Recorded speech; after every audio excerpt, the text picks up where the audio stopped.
ഒന്നും ചെയ്യണ്ടെന്നോ? നിന്നെ ബലമായി പിടിച്ചു നിർത്തി താലിയിട്ട് ഇവനെ പിന്നെ ജീവനോടെ വെച്ചേക്കണോ? എന്റെ പൊന്നുപുള്ളിയെ ബലമായിട്ടൊന്നുമല്ല, ഈ പാറക്കുട്ടിയുടെ സമ്മതത്തോടെ തന്നെയാ. ഞങ്ങൾ തമ്മിൽ ഭയങ്കര ലവ്. വെട്ടി നുറുക്കണ ഇവനെ. വേണ്ടെന്നല്ലേ പറഞ്ഞത്? അയാൾ പറഞ്ഞത് ശരിയാ. ഞങ്ങൾ തമ്മിൽ ഇഷ്ടത്തിലാ. എന്റെ സമ്മതത്തോടു കൂടി തന്നെയാ അയാൾ എന്റെ കഴുത്തിൽ താലി കെട്ടിയത്. ഇനി എന്റെ വാക്ക് ധിക്കരിച്ച് ആർക്കെങ്കിലും അയാളെ കൊല്ലണമെന്നുണ്ടെങ്കിൽ കൊല്ല്.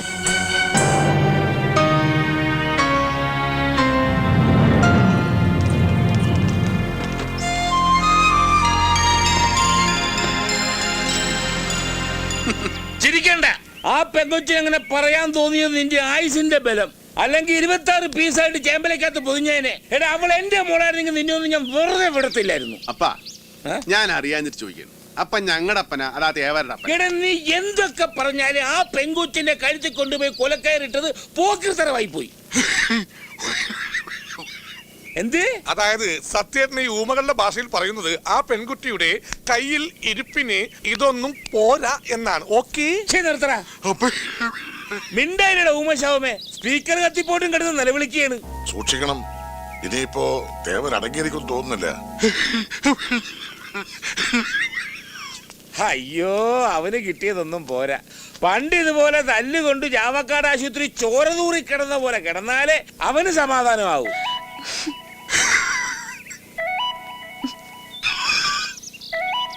ഞാൻ ചായ എടുക്കാം.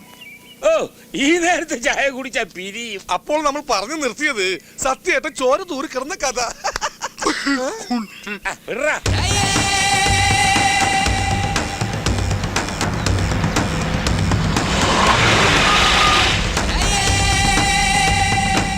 അതാവേദേ മീശത്തേവര് വരുന്നുണ്ടടാ.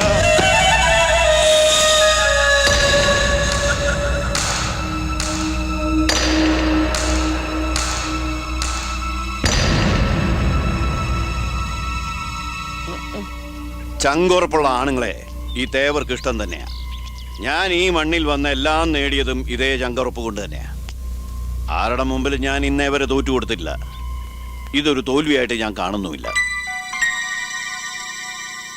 എൻ്റെ മോളുടെ ജീവിതം അത് മാത്രമായിരുന്നു എൻ്റെ മനസ്സിൽ. അവള് ഒരു ജീവിതമില്ലാതെ നിൽക്കുന്ന കണ്ടിട്ടാ ഭ്രാന്ത് പോലെ ഞാൻ ഓരോന്ന് ചെയ്തു കൂട്ടിയത്. ഇപ്പോ അവളുടെ ഇഷ്ടത്തോടെ അവൾ ഒരാളെ കണ്ടെത്തുന്നെങ്കിൽ അതിലേറ്റവും കൂടുതൽ സന്തോഷിക്കുന്നത് ഞാനാ.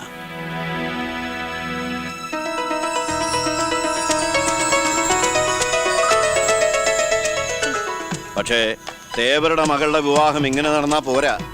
ഊരുമര്യാദയും ആചാരവും അനുസരിച്ച് ഒരു കോവിൽ തിരുവിഴ മാതിരി നാടറിഞ്ഞ് നടത്തണം. എൻ്റെ മകളുടെ മാത്രമല്ല, ഒപ്പം പണിക്കരുടെ മകളുടെ വിവാഹം.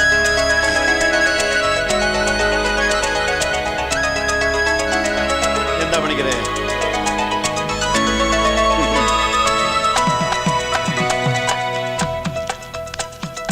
എന്താ തോമൻ?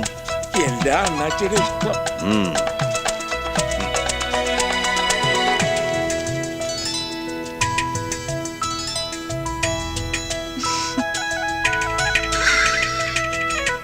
ഇപ്പോഴാ മനസ്സിനൊരു സമാധാനമായത്.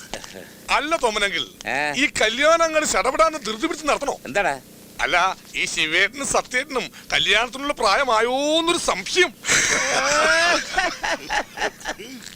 എടാ, സൂപ്പർ ലോട്ടോ അടിച്ചിട്ട് നിന്റെ മുഖത്ത് എന്താടാ ഒരു കൊന്തളിപ്പ്? തേവരുടെ മകളെ അപ്പം തന്നെ അങ്ങോട്ട് കിട്ടിയാൽ മതി. അല്ല എടാ, അല്ല മകനാലോചിച്ച പെണ്ണിന് അപ്പം കിട്ടുമോ നോക്ക് വെച്ചു. എന്താടാ ഈ പറയുന്നേ? സത്യേട്ടൻ ഉദ്ദേശിക്കുന്നത് നമ്മൾ ഇനി ഒരു കല്യാണത്തിന് നിൽക്കണ്ട, ഈ സ്വത്തുക്കളും കൃഷിയെല്ലാം ഈ പാവം രാജാക്കണ്ണന് എഴുതി കൊടുത്തിട്ട് ആ തേവരെയും തെറി പറഞ്ഞ് നമുക്ക് നാടുവിടാന്ന്. ഓക്കേ? അയ്യോ,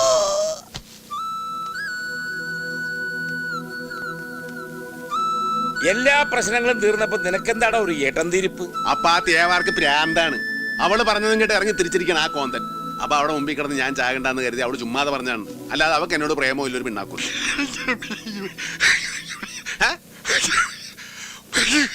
പിന്നെ എന്തിനാ പൂങ്കാവനത്തിന്റെ കഴുത്തിൽ താലി കെട്ടിയത് എന്ന്? എടാ, കാണാൻ കൊള്ളാത്തൊരു കുരങ്ങുമാർക്ക് പെണ്ണാണെങ്കിൽ നീ താലി കെട്ടി വാശി തീർക്കുക ഇല്ല. 4 തെറി പറഞ്ഞ് അങ്ങാട്ട് വിടും, അല്ലെങ്കിൽ അവളെ ചപ്പക്കുറ്റി കൊണ്ടൊന്ന് പൊട്ടിക്കും. വേറെ ആൾക്കാർ നിന്നെ കൊല്ലാൻ വന്നപ്പോ നീ അവിടെ കിടന്ന് ചാകട്ടെ എന്ന് വേണേ നമുക്ക് വിചാരിക്കായിരുന്നു. പക്ഷെ അവള് വിചാരിച്ച ഇല്ല.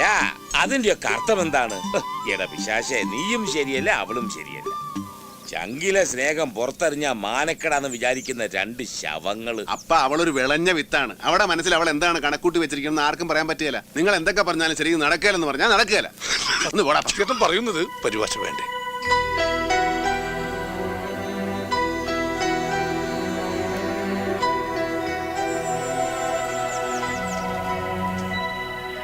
മകനെ, ഈ അപ്പന് പഠിപ്പ് കുറവാണ്. അപ്പൻ 2ാം ക്ലാസ് വരെ പഠിച്ചിട്ടുള്ളൂ. എന്നേക്കാ വിവരവും വിദ്യാഭ്യാസം നിനക്കുണ്ട്. നീ 5ാം ക്ലാസ് പാസ്സായവനാ. നിന്നെ ഉപദേശിക്കാൻ അപ്പനാളല്ല. ഇത്രയും കാലം കള്ളു കുടിച്ചിട്ടും കല്ലുപൊളിരിക്കുന്ന എൻ്റെ കരട് നിങ്ങളിൽ ഒരുത്തിന്റെ കണ്ണ് നിറയുന്നത് കണ്ട ഒടിഞ്ഞു പോവും മക്കളെ. പണിക്കരുടെ മോളെ അവൻ ഒത്തിരി ആശിച്ചു പോയതാ. നീയായിട്ട് എന്നെ തടസ്സം നിൽക്കരുത്. നിന്റെ കല്യാണത്തിൽ നീ സമ്മതിക്കുകയാണ്, എല്ലാ പ്രശ്നങ്ങളും തീരും.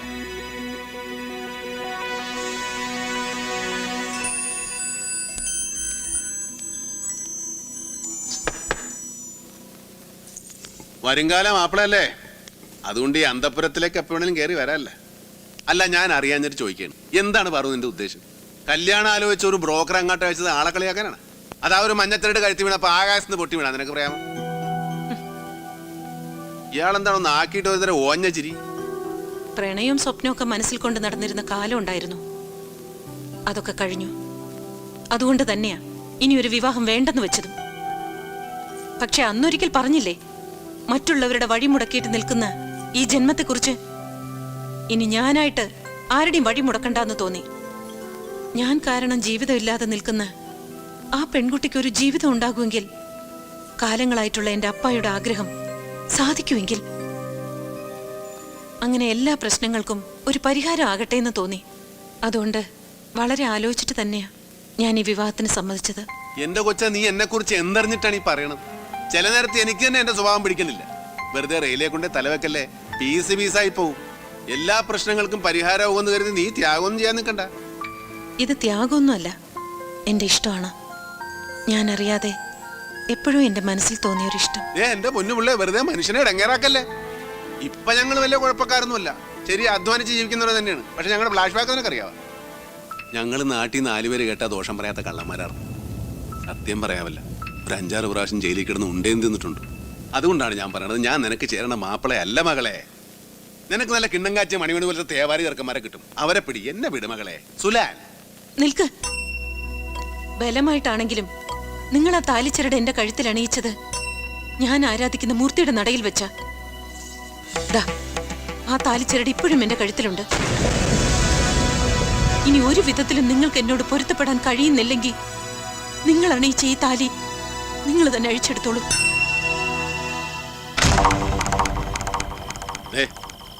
വാശിയും വൈരാഗ്യവും തീർക്കാൻ ആ തേവാത്തിയുടെ കഴുത്തേക്ക് ഇട്ടിരുന്ന ഗുരുക്കായത് ഞാൻ നിങ്ങോട്ട് അയച്ചിട്ട് പോകും. അങ്ങാട്ടും ഇങ്ങോട്ടും ഇഷ്ടപ്പെട്ട് കെട്ടിയാലേ ഇത് താലിയാവുള്ളൂ, അല്ലെങ്കിൽ ഇത് വെറും ചരടാ. അവള് പറയണത് പോലെ എല്ലാ പ്രശ്നങ്ങൾക്കും ഒരു പരിഹാരമാവുമെങ്കിൽ ഈ അതിക്രമം കാണിക്കാൻ ഞാൻ തയ്യാറാണ്. ഇനി നിന്റെ കല്യാണത്തിന് ഞാൻ എതിരുന്നെന്ന് വേണ്ട. നിങ്ങൾ നിശ്ചയിക്കുന്ന ദിവസം ആചാരപ്രകാരം ഈ താലി തന്നെ ഞാൻ അവിടെ കഴുത്തേക്ക് ഇട്ടു. പോരെ?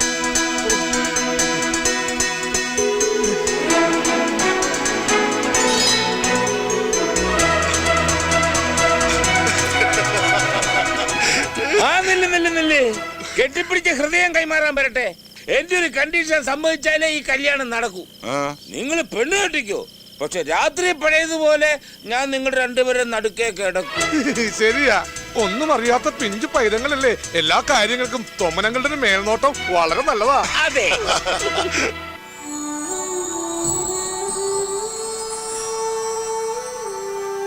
ഇത് നിനക്ക് വേണ്ടി നിന്റെ അമ്മ വാങ്ങിച്ചു വെച്ചിരുന്ന വിവാഹ സമ്മാനം.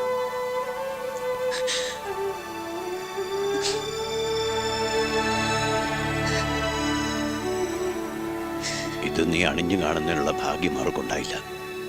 അവളുടെ ആത്മാവ് ഇപ്പൊ സന്തോഷിക്കുന്നുണ്ടാവും. എല്ലാം മംഗളമായിട്ട് നടക്കാൻ പോവല്ലേ.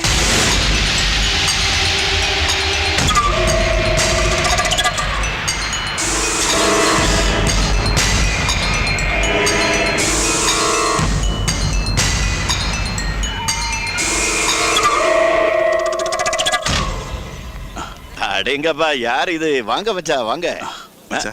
நல்லா இருங்க. ஏய் எல்லாம் உள்ள வச்சுக்கோ. சரிங்க ஐயா. கல்யாண பொண்ணுக்கு பிடிச்ச நிறைய ஸ்வீட்ஸ் இருக்கு, நல்லா சாப்பிடணும். பாட்டிக்கு உடம்பு எப்படி இருக்கு மாமா? வயசாச்சு இல்லையா, அடிக்கடி உடம்பு சரியில்லாம வருது. பூங்காவனம் மாமாவுக்கும் கையால ஒரு சூப்பர் டீ போட்டு எடுத்துட்டு வா. சரி. ആ, വാ മച്ചാ. മച്ചാ, ആ. ഒരു മുഖ്യமான വിഷയം. എന്നാ? അത് ഈ അവസരത്തിൽ മച്ചാനോട് പറയുന്നത് ശരിയാണോ എന്ന് എനിക്കറിയില്ല. പക്ഷേ അത് അറിഞ്ഞിട്ടും പറയാതിരുന്ന അത് ഈ കുടുംബത്തോട് ഞാൻ ചെയ്യുന്ന തെറ്റായിരിക്കും. തോട്ടത്തിലെ ഒരു ജോലിക്കാരൻ പറഞ്ഞ ഞാൻ അറിഞ്ഞത്. പിന്നെ അത് ശരിയാണെന്ന് അന്വേഷിച്ചു. അപ്പോ എല്ലാം ശരിയാണെന്നാ കേട്ടത്. എന്താ? പൂങ്കാവനത്തിന്റെ മാപ്പിളെ നാട്ടിൽ അറിയപ്പെടുന്ന ഒരു കള്ളനായിരുന്നു. അവൻ മറ്റുമല്ല, അവന്റെ കൂടെ ഇരിക്കുന്ന ആൾക്കാരും.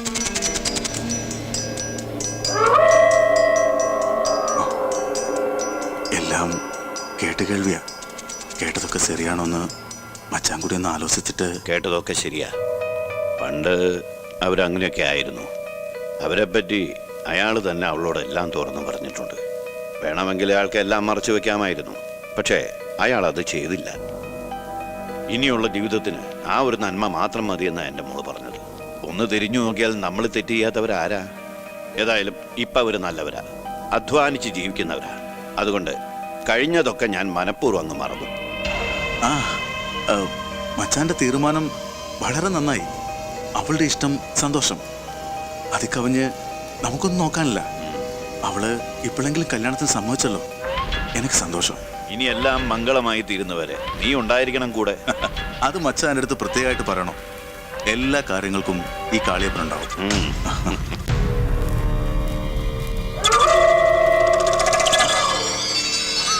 உனக்கு தெரியுமா மாணிக்கா, இந்த ஊர்ல வந்து என் அக்காவை கல்யாணம் കഴിച്ചதுக்கு அப்புறம் ഈ മച്ചാൻ തേവറായത്. ഊരിലെ മുറ അനുസരിച്ച് അക്ക പൊണ്ണെ കല്യാണം കഴിക്കേണ്ടത് ഞാനാ.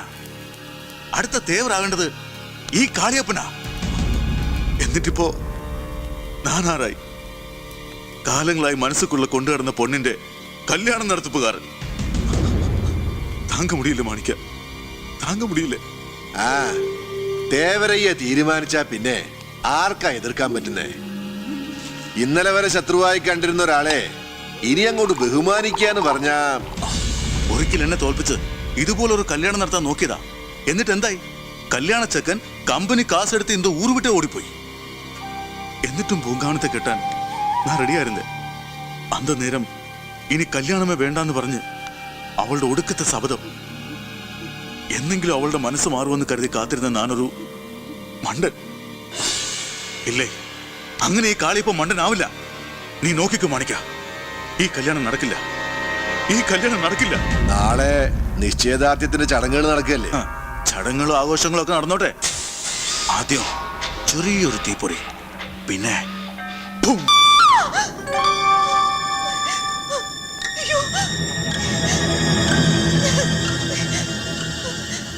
എന്താ മോളെ, എന്താ ഉണ്ടായി? என்ன சொல்ற? அந்த டைமண்ட் நெக்லஸா?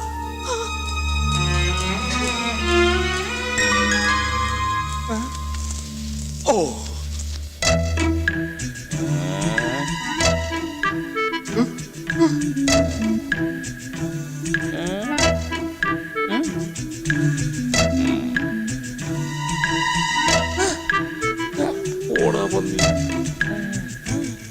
എടുത്തതാരായാലും അത് തിരിച്ചു കൊടുത്തേക്കുക. ദയവ് ചെയ്ത് ഈ രാത്രിയിലെ സന്തോഷം നശിപ്പിക്കരുത്. ചേട്ടാ, അത്രയ്ക്ക് ചങ്കൂറ്റുള്ളവനാരാ? ഇത് ഏതായാലും വെറുതെ വിടാൻ പറ്റില്ല. ഒറ്റ ഒരുത്തനെയും പുറത്തു വിടരുത്. എടുത്തവനേതായാലും പുറത്തു പോകാനുള്ള നേരം കിട്ടിയിട്ടില്ല. ഒരെണ്ണം പുറത്തു പോരുത്. മര്യാദക്ക് തിരിച്ചു കൊടുത്താൽ നാറാണ്ട് രക്ഷപ്പെടാം. ഡയമണ്ടാ ഡയമണ്ട്. എന്തോലുണ്ട്? ഒരു 10-20 പണിക്കരേട്ടാ, എന്ത് വില വരും? ക്യാരക്ടർ ഒരു 4 ലക്ഷം വരും. അപ്പൊ 10-15 ലക്ഷം കൂടെ മുതലാ. ഞങ്ങൾ ഇവിടെ ഉള്ളപ്പോ വെറുതെ കളിക്കാൻ നിൽക്കരുത്. രാജാക്കണ്ണേ, മര്യാദക്ക് തിരിച്ചു വന്നേക്ക്. തരില്ലെന്നോ? മര്യാദക്ക് തിരിച്ചു കൊടുത്താ തല്ലുകൊള്ളാതെ നിനക്ക് രക്ഷപ്പെടാം. ഓ, ഈ റൈമണ്ടിന്റെ നെക്സ്റ്റ് ലൈറ്റ് ഞാൻ എന്റെ ജീവിതത്തിൽ കണ്ടിട്ടില്ല.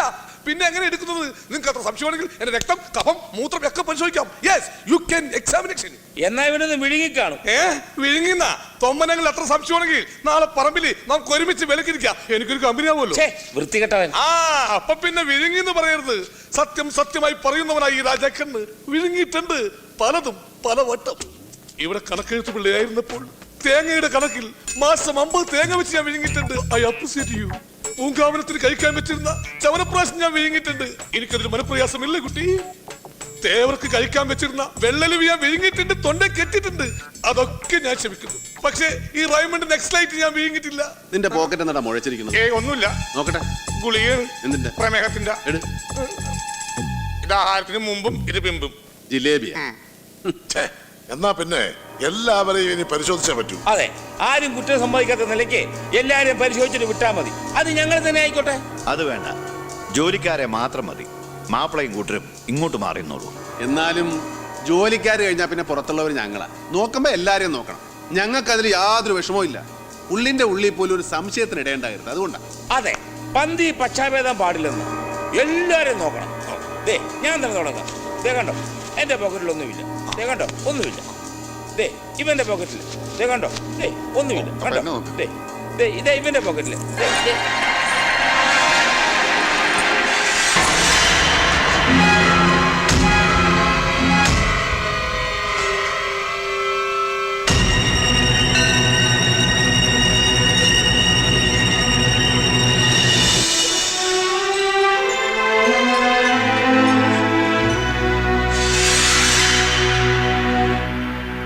ഇതെങ്ങനെ എന്റെ പോക്കറ്റില്?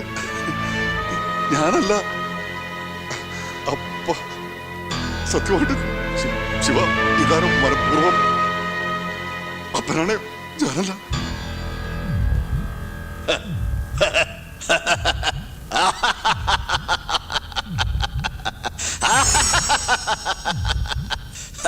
മോളെന്താ പേടിച്ചു പോയോ? നല്ലൊരു ദിവസമായിട്ട് പാട്ടും കൂത്തും മാത്രം മതിയോ? അല്പം തമാശയൊക്കെ വേണ്ടേ? ഞാൻ തന്നെയാ ഇത് ചെയ്ത്. മാപ്പിളയാണ് ഉദ്ദേശിച്ചത്, പക്ഷെ ഇരുട്ടിൽ ആള് മാറിപ്പോയി.